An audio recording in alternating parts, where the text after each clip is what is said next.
Mm, mm, Yeah, so the reason why you have migrant workers, among others, obviously making a serious contribution to our economy, is that Americans don't want these jobs, Roland. And that's just the bottom line. This is hard work. And so what you hear the secretary describing is like is servitude. And let's be clear about what we're hearing here.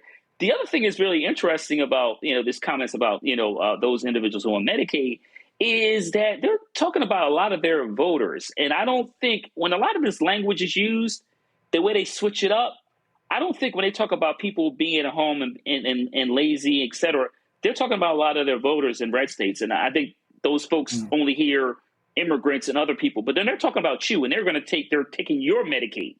And the other thing is, as it relates to this overall conversation, is it also talks about how they value other people's humanity. The majority of people, significant individuals, a percentage of Americans work at jobs, but they don't even qualify for things like healthcare.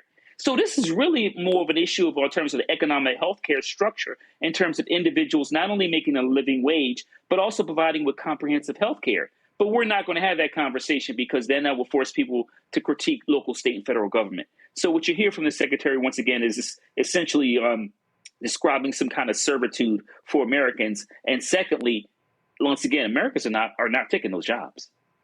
Yeah, I mean, it's so you see, I saw this video here, 100 undocumented workers at Glen Valley Foods in Nebraska and got arrested.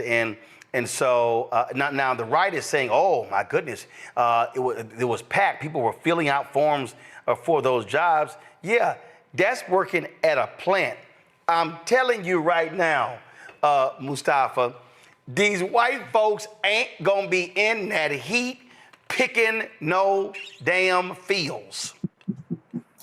Right. Most Americans, I've worked on farm worker issues of beginning in the early part of my career. So I know I've seen personally how hard that work is.